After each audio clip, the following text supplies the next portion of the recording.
வணக்கம். 3 மணி செய்திகளை விரிவாக பார்ப்பதற்கு முன்பாக முதலில் தலைப்புச் செய்திகள். தமிழ்நாட்டின் வடகடலோரங்களில் கடல் சீற்றமாக காணப்படும் என வானிலை ஆய்வு மையம் எச்சரிக்கை விடுத்திருக்கும் நிலையில் திருச்செந்தூர் கத்தரி தொடங்கிய நிலையில் தமிழ்நாட்டில் 109 டிகிரி ஃபாரன்ஹீட் வரை வெயில் சுட்டெரிக்கும் என்று சென்னை வானிலை ஆய்வு மையம் எச்சரிக்கை விடுத்துள்ளது. தமிழ்நாட்டில் 9 கோடை விடுமுறையை கொண்டாட மக்கள் குடும்பத்துடன் சுற்றுலா தலங்களுக்கு படையெடுத்திருப்பதால் கூட்டம் அலைமோதுகிறது. உதகையில் கோடை சீசன் கலை செய்திகளில் தொடர்வது சிறிய இடைவேளை. கொடைக்கானலில் 2வது நாளாக 2 மணி நேரத்திற்கு மேலாக மிதமான மழை பெய்து வருவதால் சுற்றுலா பயணிகள் மகிழ்ச்சியடைந்திருக்கிறார்கள்.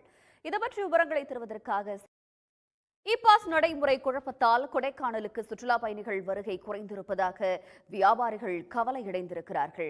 சென்னை உயர்நீதிமன்ற உத்தரவை நெல்லை மாவட்ட காங்கிரஸ் மாவட்ட தலைவர் ஜெயக்குமாரின் உடல் ஊர்வலமாக கொண்டு செல்லப்பட்டு நல்லடக்கம் செய்யப்பட்டது. நெல்லை கிழக்கு மாவட்ட காங்கிரஸ் தலைவராக இருந்த ஆரணி அருகே கனமழையுடன் வீசிய பலத்த காற்றால் 20 லட்சம் ரூபாய் மதிப்பிலான வாழை மரங்கள் சேதமடைந்தன. திருவண்ணாமலை மாவட்டம் சந்தவாசல் படவேடு தாம்பரத்தில் 4 கோடி ரூபாய் சிக்கிய வழக்கில் பாஜக நிர்வாகி கோவர்தன் என்பவரிடம் விசாரணை நடத்த சிபிசிஐடி போலீசார் முடிவு செய்திருக்கிறார்கள். நெல்லைக்கு பிறகு மற்ற செய்திகளை தொடர்ந்து பார்க்கலாம்.